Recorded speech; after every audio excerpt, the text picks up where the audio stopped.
because you've got 4 trumps in the singleton, by all means, use your Cuebid and treat it as invitational. Yeah, ma'am. The other nice thing about that 3-spade bid is people will get into the auction with their preamps on practically nothing, and you might have a slam and you can't find it because they've taken up all this bidding room. So when you Cuebid the 3 spades, your partner goes, aha, well, you know, then suddenly they're not messing with you and you're not missing a slam many times. I mean, they still may get involved, Yeah. but that is why I think it is important to show that support. And in fact, I'm going to give you a hand right here that addresses that very thing. Kurt, before you go on, I don't understand if you have a really weak hand, 3 spades, why do you want to force your partner to game? Are we talking about down here? I thought the 3 spades you said I wrote down. No. Remember the Cuebid. Remember I'm in the wrong Cuebid. place. Yeah. The Cuebid is always going to be your strongest path. That's going to apply to a lot of other auctions, not just these auctions by Cuebids by responder. But normally as a general theme, when you have choices of how to bid a hand, Cuebid is typically going to be your strongest path. I was. So. Yeah. Now this down here is not forward going. Yes. So your partner needs to have a really good hand to bid on the game when you jump raise, because we just said that's like 0 to 5, right? That's when really I bid 3 spades, what's my hand look like? Any hand that has at least 3 card heart support and wants to be in game and is willing. Oh, yeah, all right. yeah. Because remember, you may be leaving partner with no choice but to bid 4 hearts here, right? I mean, there may be nothing else for partner to do. They've got to deal with this Cuebid as a forcing bid of the opponent's suit, and so that's why you've got to be prepared to play 4 hearts when you Cuebid 3 spades in this auction here. Okay. Yeah, because you are forcing it to the 4 level. I mean, in theory, partner could offer 3 no trump with a spade stopper. That might be the other thing. But so yeah. If you're playing 2 over 1, do you have to have 4 to use the Cuebid, or can you use it with only 3? Because if you're going to do a direct, if you don't have interference and you do a direct limit raise, you need to have 4. You're playing 2 over 1. So one of the things, no, yeah, you only promise 3. So you Yeah, can do a limit raise with 3 by using the Cuebid. Right, because the methods that you would use without interference in your 2 over 1, right? You no longer have a forcing no trump, right? For example, as soon as they overcall, there's no longer a forcing no trump. No trump is just natural at that point and non-forcing. Or like we said, if we now introduce the situation where your jump bid is going to be weak, and you don't really have a 2 over 1 per se once they've interfered in the direct seat.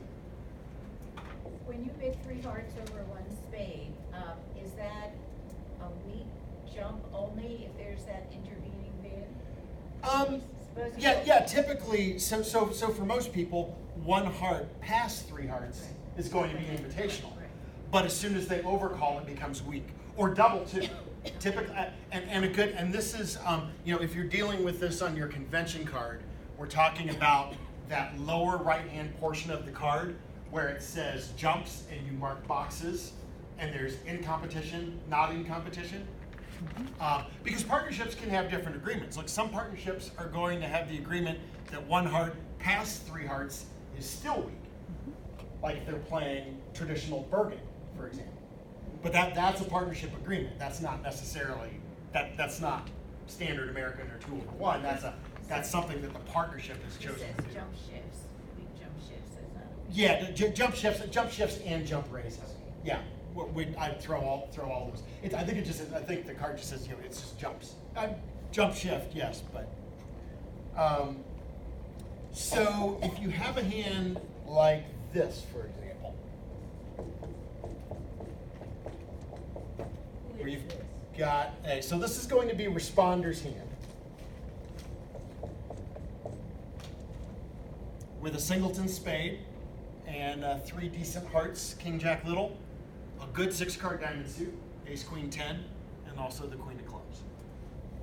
All right, right, so you're in responder seat, and your partner opens a heart, and your right-hand opponent overcalls one spade.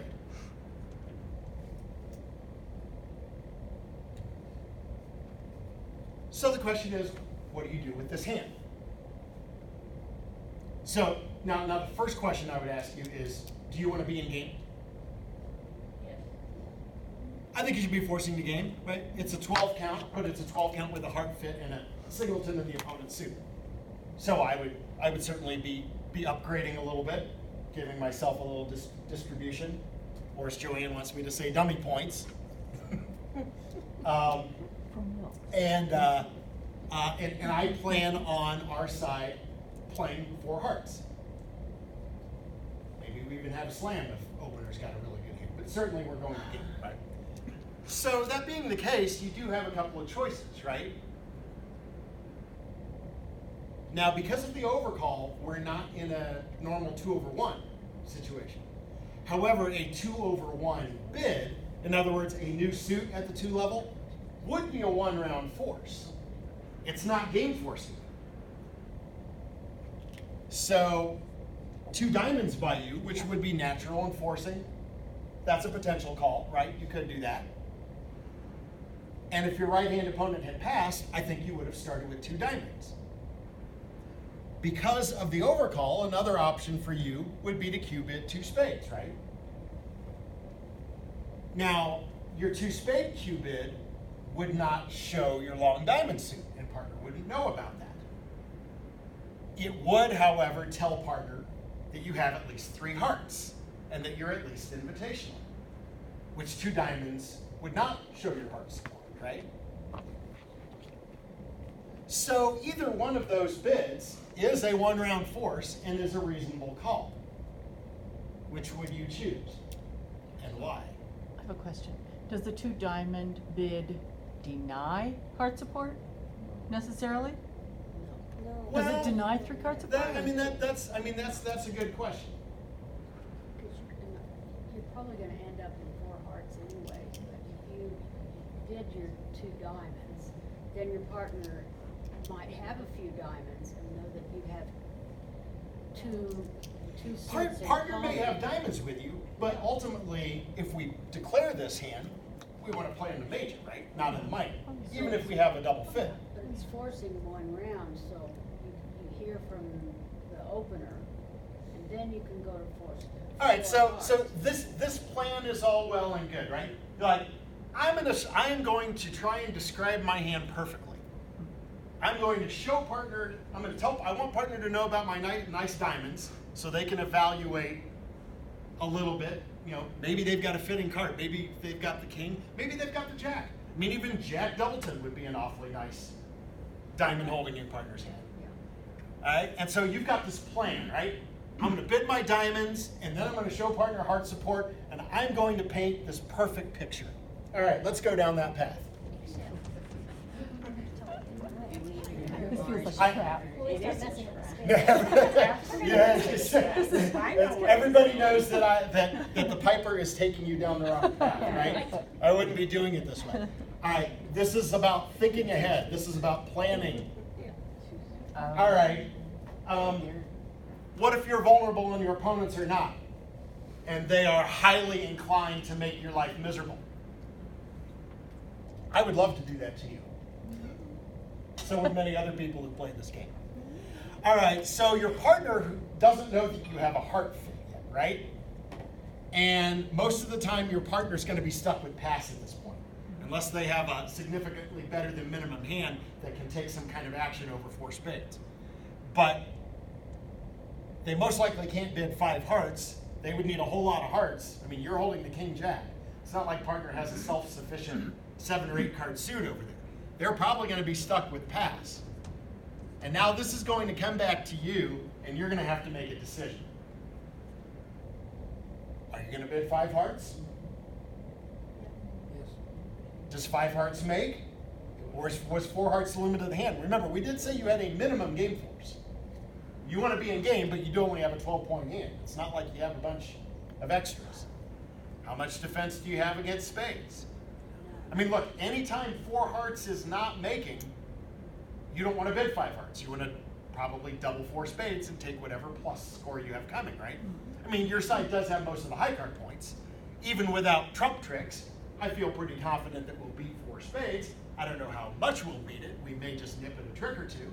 It may not be it probably won't be as good as our vulnerable game. That's why they're sacrificing. When you do this, what you have created is a situation where you will make a unilateral decision and you have not involved your partner, and that's not big bridge. So 2 diamonds, perhaps while well-intended, maybe you aren't trying to be selfish, saying, I'm going to show partner my seat. Maybe that wasn't what you were thinking when you made the bid. Maybe you thought you were doing the right thing. But, and again, when the opponents aren't involved and it goes 1 heart past, of course you start with 2 diamonds and you set up your game force and you try and describe your hand as clearly as you can. But we have to change gears when the opponents get into our auction, and we have to prepare for bad things that the opponents are going to do to us, like jump raising spades and making life miserable.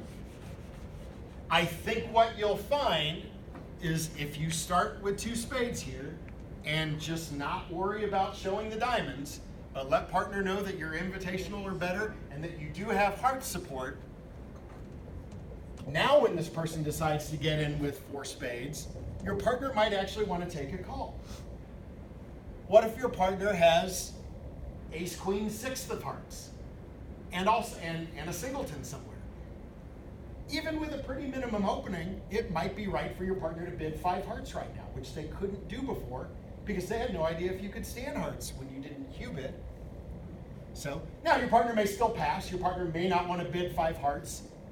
Your partner may not want to double 4 spades. That's another option. Partner might double right now to say, hey, unless you have a better than minimum hand, I'm not sure we should be bidding to the 5 level. I think we should probably just be defending. And of course, partner could do something totally different too, like bid 5 clubs or 5 diamonds, or introduce something new, and that would presumably suggest some slam interest, right? But the idea is, even though partner doesn't know what your hand looks like, they don't know that you've got this side 6-card diamond suit here. At least they know you have heart support, and so it's you're bringing partner in on the decision rather than having to make a decision on your own. Would it ever go 1 heart, 1 spade, 3 spades? You really want to make that bid, don't you? I do. All right. Like I said, that would probably be something else. Oh, So, another class. yeah. Okay, Kurt, what if you have a 4th spade? Responder with a 4th spade, same thing, more or less? Move one of those clubs up or something, or a diamond up? Well, we only have a singleton spade. You mean I a meant 4th heart. heart? I meant heart, sorry, yeah. Well, I mean, the only drawback here in that situation is, so the one thing that you won't get with your Cuebid that you might get on some other auctions is you can't really distinguish 3-card support from 4-card support. And yes, you would love to let partner know that your heart race that you were implying with your Cuebid, you'd love to be able to tell partner, yeah, we actually have a 9-card fit. Unfortunately, the interference is going to take away your ability to make all of those distinctions. Obviously, in an uncontested auction where you could use a Jacoby 2-note trump or something like that, or a splinter, or one of those other gadgets that shows 4-card support, that's ideal. But again, and what we're all coming back to with this, this is why it pays to preempt. This is why it pays to overcall maybe a little light if the conditions aren't too dangerous, because you get involved in an auction when the hand clearly belongs to the opponents. It goes both ways. You can make things really difficult for them to get to the right spot, and you can usually do so without taking on too much risk. But sometimes you present an opportunity. Some hands are really hard to bid accurately without a Cuebid. And I've picked up some hands before where my opponents were passing throughout. I thought, boy, I sure wish somebody would overcall something, because then I'd have a much easier forcing bid. So sometimes it helps you. It's not always a drawback for your opponents to get involved in the auction. It's a drawback when the opponents can bid and raise a suit that they have gotten into the auction. That's where it starts to create problems for you. So would you never bid with 5-card support for your partner? Would you just go right to game? No, I would still start with a Cuebid. Remember, you can always start with a Cuebid. Five cards. Yeah, Okay. because, and the reason for that is, like over here in this situation, you know, yeah, you have the 10-card fit. You know you always want to be in 4 hearts. But if you do that there, it's still preemptive. Okay. You're still telling them, you know, yes, you're getting your side to 4 hearts, which you would probably always want to do with a known 10-card fit, right? But that still should be reserved for preemptive hands and hands that are better, hands that are forward going. Remember, you can always start with that and then bid that next time. So, Yeah, I just so didn't know- yeah, so it's a minimum of 3-card I support. didn't know if law Could be told 4, could be 5, that. yeah. Okay, yeah. And then, of course, if we have one of these situations where your support is actually 4 or 5-card support for partner suit, now you are going to have a more clear decision if the opponents jam it up with a big preemptive bid and opener is forced to pass. Well, if it comes back around to you and you have a known, say, 11-card heart fit, you're not going to sell out to 4 spades, right? You're probably going to bid 5 hearts when your fit is known to be that big. Yeah, oh, did I hear you say that you cannot splinter when there's interference? Because I just highlighted a big fat yellow line in my notes that said you can. No, you could, but again, we're getting into partnership agreement territory. Got it, okay. I like to still be able to splinter, which is probably what a jump to 3 spades would be for a lot of Got people. it, okay. Finally. Just, well, I mean, you really wanted to know, so. Was there another question over here? Next, if somebody else was next, but why wouldn't you consider a splinter on that? Here, because splinter would promise a 4th heart. 4 cards. Oh, yeah, that's. But take one of my clubs or diamonds away and make it a heart, and yeah, I think that would be the best description ever. Okay. Because if you can make not just the regular Cuebid would be a 1-round 4 showing at least 3. If you can make a yet more descriptive bid, if you had the hand that was right to jump to 3 spades, I would take that as a splinter. But again, that's partnership agreement. We've got to be on the same page and make sure that we have agreed that the splinter is still on with the interference. I think it should be, because I think that would be the best use for 3 spades. Would be to tell partner, hey, I've got a game force with 4 hearts and a singleton spade. But because you don't have the 4th heart, you don't want to do that, because one of the keys to the splinter is that 4th trump. So.